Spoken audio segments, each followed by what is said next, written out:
So I wonder what's going through their minds right now, because Hillary Clinton and Donald Trump have one last big public showdown, and it happens tonight at the third and final debate here in Las Vegas. Hillary Clinton been kind of hunkering down, getting ready over the past few days, which is what she has done with the previous debates as well, prepping in a hotel in New York and then headed to Las Vegas yesterday. Donald Trump here as well. We spoke to Kellyanne Conway, his campaign manager. She said yes, they indeed have been also prepping and working on debate lines of questioning and so forth all through the night last night as well, including a campaign event that Donald Trump held. He was in Colorado. And when he was in Colorado yesterday, he sort of coined a new phrase for his campaign and talked about the changes that he would like to see happen in Washington. Watch this. We are going to end the government of corruption, which it has definitely been. And we're going to drain the swamp in Washington, D.C. From Washington, D.C. now is Martin O'Malley, former governor of Maryland and Democratic candidate for president and a Hillary Clinton supporter. Governor, good to have you with us here this morning. Welcome. Thank you, Martha. Good to be with you again. You know, the idea of draining the swamp, of sort of creating term limits for members of Congress, of making it so that people can't lobby within 5 years from leaving government positions where they, work for the government, they're paid by the taxpayer, and then, the next week, they're being paid by corporate entities to try to sway legislation. Do you think that's something that resonates with the American people? Oh, I think it absolutely does. I mean, look, one of the great challenges we have right now in our country is so many people believe that their government doesn't work for them anymore. That has to do with many factors. One is the prolonged recession and therefore recovery that took longer than any of us would like. But many of these things are actually things that Hillary Clinton's already come out for in her support of the bill that Tammy Baldwin has put in. And they would resonate, I think, more in terms of being persuasive for Donald Trump, were it not for the fact that he's the first candidate not to be willing to reveal his tax returns, and also he had his own campaign manager have to resign because of the millions he's received from the Russians and their puppet politicians. So I think Donald Trump lacks credibility in delivering this message, but I agree that there is probably a lot of popular support for doing things that restore some greater accountability in Washington. It's just not something that you hear that much from Hillary Clinton in terms of, of term limits and things along those lines. When you look at the things that have come out in WikiLeaks and you see the relationship that she and her campaign have had with the press, they're sending her chunks of stories asking for approval, cheering them on in other emails. It does add to this notion that people are picking up on that that the press has been largely on her side and that she enjoys a very unique relationship that maybe leaves a lot of the American people feeling quite left out of the mix.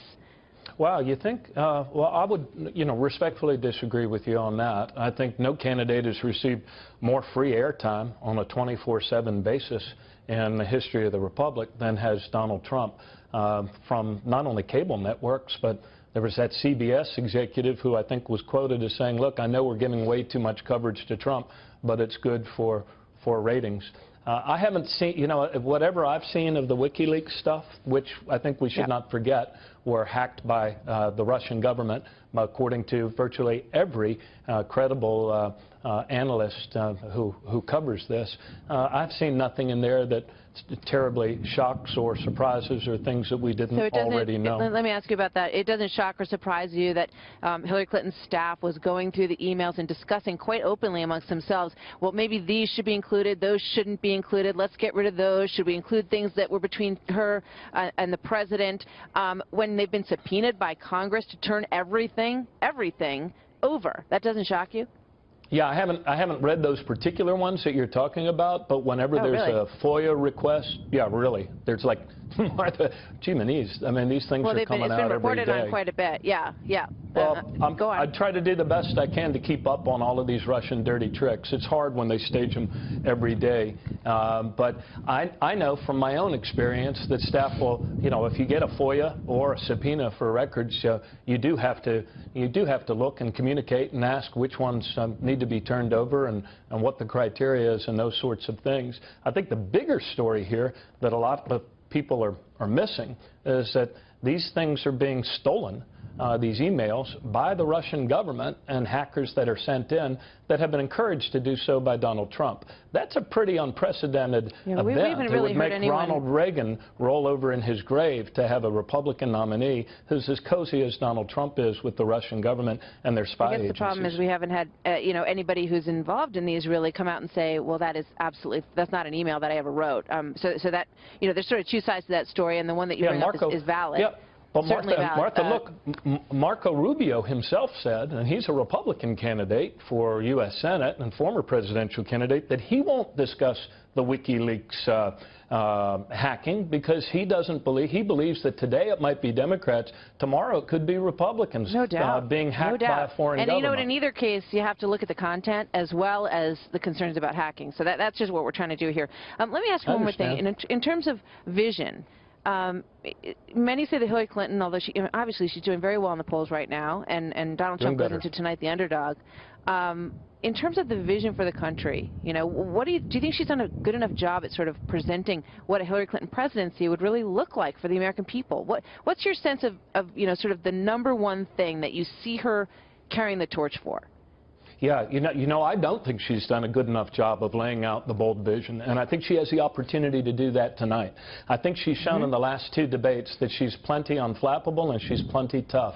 What she needs to speak to tonight are the bold steps that we need to take as a nation to get wages to go up again for all American families, to talk about climate change not just as a threat, but as a job creation opportunity, and to also talk about how immigration reform can help make wages go up rather than down. Because there's nothing that's such a drag on wages as having 11 million people work off the books in a shadow economy. So I think she has the opportunity tonight really to deflect in ways she hasn't done in the last two debates and return to the issues that matter most to all of us around our kitchen table. I think we've heard too much about Trump and not enough about us.